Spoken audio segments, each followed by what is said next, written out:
Hey, what's good, everybody? We back with the Emphatic Truth. It's your host, Tavon Harris. I'm joined here today with my good friend, Matt Douglas, a student at Morgan State University. What's going on? So basically, this podcast is going to be about a Instagram post that I seen and reposted it today, and it was pretty much saying, well, I'll read it to you. It said, "Privilege is when your history is taught as a curriculum, and mine as an elective." So basically, I'll read it one more time. Privilege is when your history is taught as the curriculum, and mine's as an elective.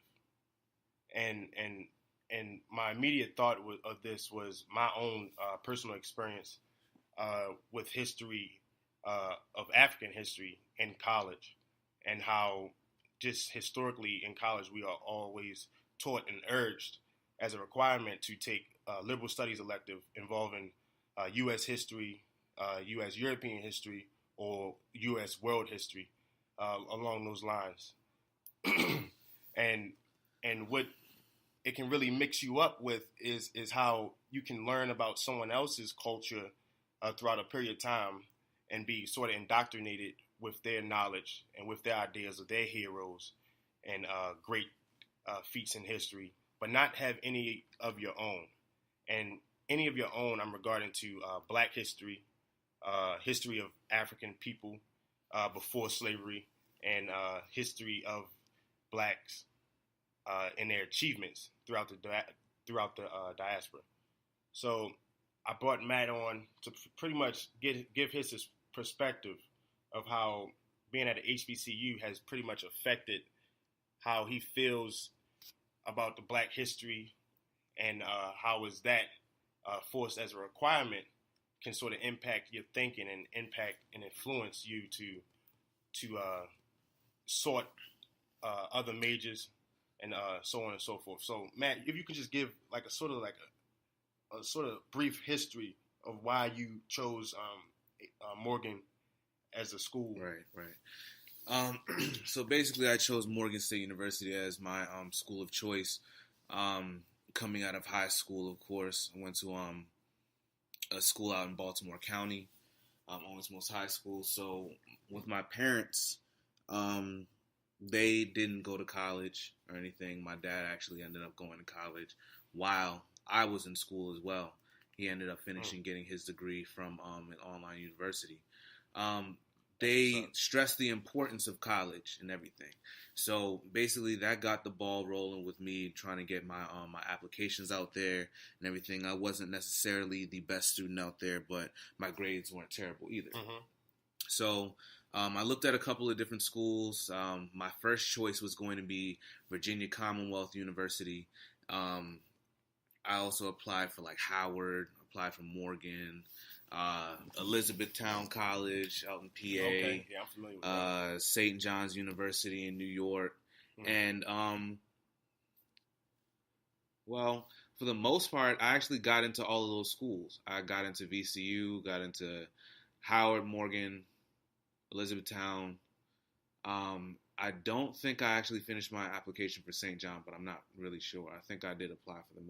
Maybe I got denied. I don't remember. Okay. But basically, I was influenced at a very early age, back in high school, to actually look at VCU as my top choice because it seemed as though PWIs had a better education system. Right.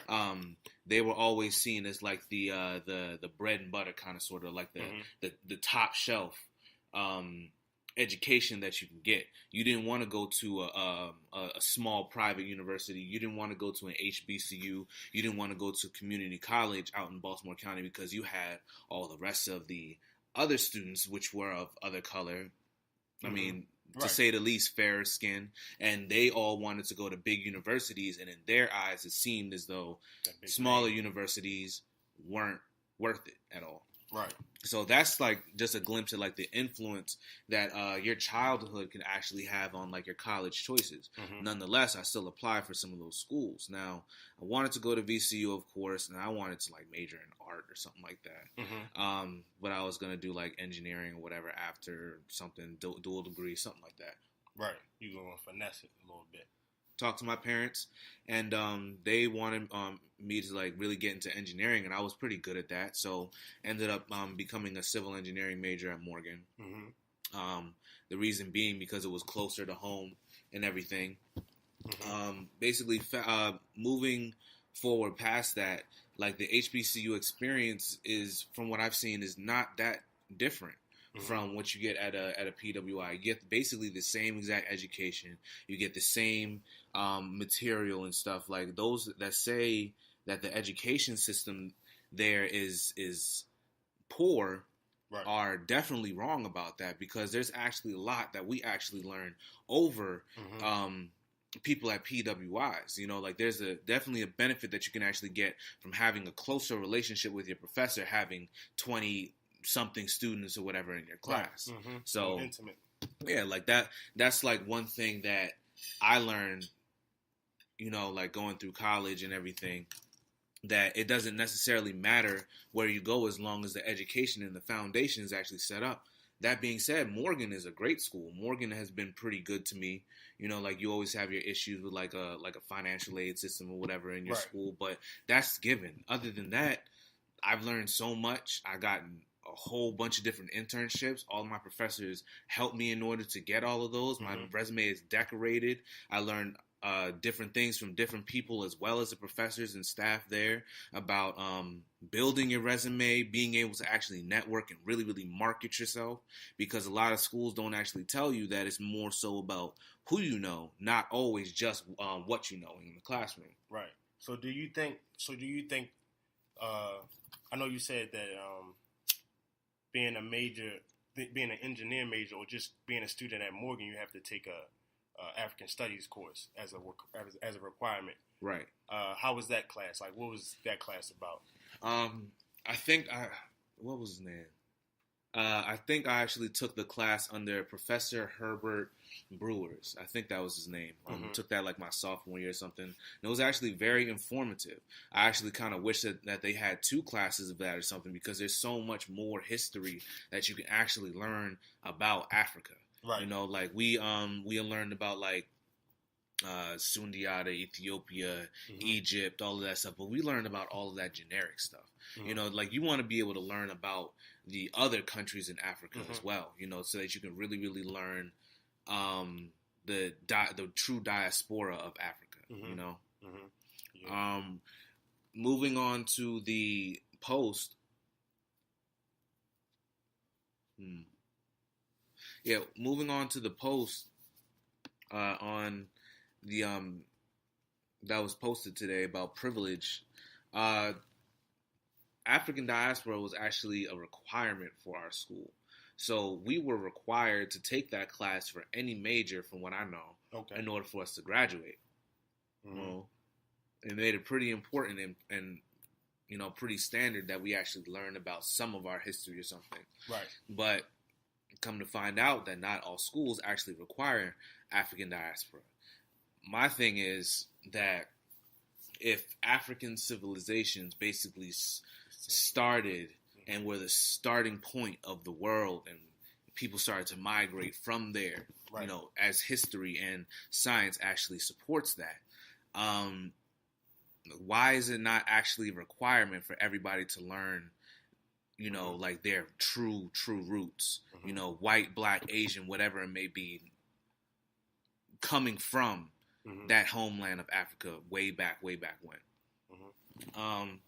What we tend to learn in our high school classrooms is more so like white history for the most part. Very much like, whitewashed. And I did not pay that much attention in my history class or anything when I was younger, but all I knew was Christopher Columbus and how Thanksgiving came from this, and that Thanksgiving wasn't a violent event, and now was celebrated as some great holiday that we have here, but we don't even really know the true meaning about that, you know? And just to build off of that, just because, I mean, Thanksgiving just passed, and we had a bunch of posts on Instagram just educating certain people on the history of it. But I mean, that's that can get overlooked so fast. It's very important that we sort of reestablish and self-educate is sort of the way to go if we ever going to get past that initial hump that we're at. Because the hump is really just understanding who we are. We don't see ourselves on TVs. We think we are, rappers and these people who have to degrade themselves in order to get attention. And that's just dumbing the person down so fine that any influence that they see they can be inspired from. And imagine if we sort of directed that back towards the African history that we missed or that we aren't getting taught. If we set up, the workshops, the seminars within our own communities and sort of really engaged ourselves on who we are and what do we like to do and how can we build from that own community structure. So that's why I really, reposted this post because it really hit home in regard to how I was learning at school and taking all the courses that I had to take, but not taking no courses that was directed towards me and I could really relate to. And when I took that course, it changed my perspective, it's changed my life, and it really helped me have that urge and that hunger to really know who I am. And another point that I actually just thought about was that, yes, African diaspora, the class is not actually supported at all universities. But from what I know, if you go to a university, you have to take some form of a history class or something as a general elective for the most part. I have not seen a person that has not had to take one. And usually what's always going to be offered is U.S. history or world history or something like that. And world history is so vague because it doesn't necessarily just touch on that point of focusing on Africa where everything comes from. It talks about other great civilizations. But for the most part, from what I know, and I could be wrong, most people have to take a U.S. history course, or that's probably the most taken because it's a liberal, like he said, it's a liberal studies course or whatever it may be. And it's something that people think that they can relate to more because we are American. Yes, we are, but do we really, really know our history? Yeah. And just to touch on a quick point, that know your history is really important because at Howard University, Carter G. Woodson, who was a teacher there, he tried to introduce the course of African studies and African history, and the president at the time, Mordecai Kaplan, for all those listeners that go to Howard, Mordecai Kaplan was the president of Howard University, and he fired Carter G. Woodson for attempting to teach an African studies course at an HBCU. Wow. Now, if you just think about that, that shows you just how that speaks volumes as to what stages we were at, and that was during the 30s and the 40s.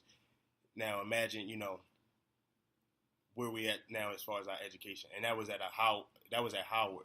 So like basically the Mecca, right? That's basically like the MIT, the Yale, the or at least one of the schools like Howard, Morehouse, and Spelman, and like places like Tuskegee, and I'm gonna say Morgan too, and other universities like that. Like usually when you picture like an elite black university, is Howard or Spelman or Morehouse. They definitely either one of those three. And you can't teach an African American studies course there. That's crazy. And so that just shows you the point that we're at. But that's why it's so important to really engage and really work going into 2017 and starting right now. And it starts with conversations just like this and building that knowledge. So I thank you, Matt, for coming on. Yeah, thanks for having me. Truth. And I definitely catch up with all you guys. Definitely follow us on Instagram at 360 Consulting Services, LLC. And you can also follow my Instagram, Overachiever06. Take care.